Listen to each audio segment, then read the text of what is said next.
स्त्री से कितनी अग्नि परीक्षाएं लेगा, सिर्फ इसलिए कि वो अपने आप को प्रधान सेवक कहता है।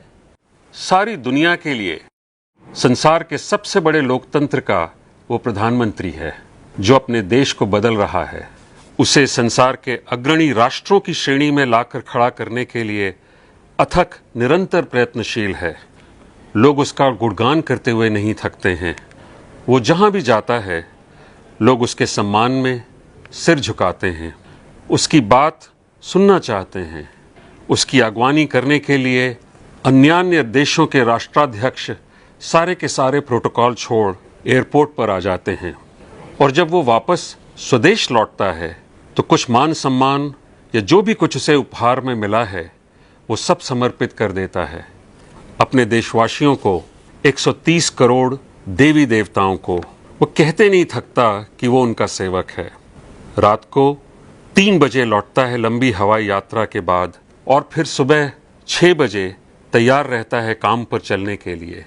18 घंटे 20 घंटे काम करके जब वो घर लौटता है तो उस प्रधानमंत्री आवास में वो अकेला ही होता है।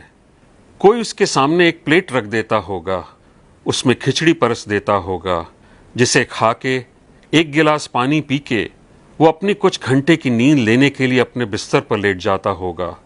सुबह के बारे में सोचते हुए, नई चुनौतियों का सामना करने के लिए, अपने विरोधियों के मनगढ़ंत झूठों का वार सहने के लिए, आतंकवाद से लड़ने के लिए, गालियों की लगातार बौछार झेलने के लिए।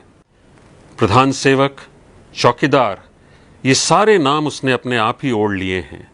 उसे पता था कि अगर गलती से भी उसने अपने आप को इस देश का प्रधानमंत्री कह दिया तो पहाड़ टूट पड़ेगा।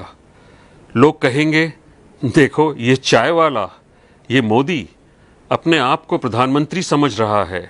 ये संघ का प्रचारक जो घर घर भोजन के लिए भटकता था, इसका खुद ही सिर घूम गया है।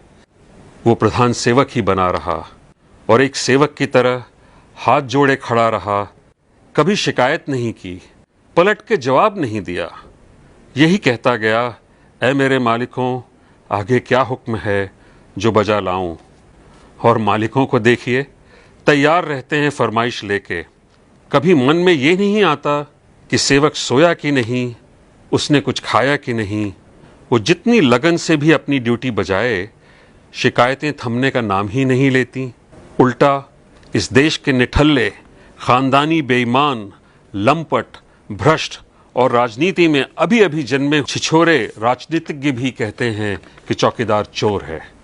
उनके भाड़े के टट्टू तालियां बजाते हैं और देश ये तमाशा देखता है।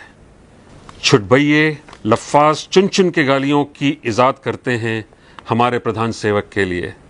उनके अनाप शनाप वक्तव्यों का सिलसिला थमने का नाम ही नहीं लेता।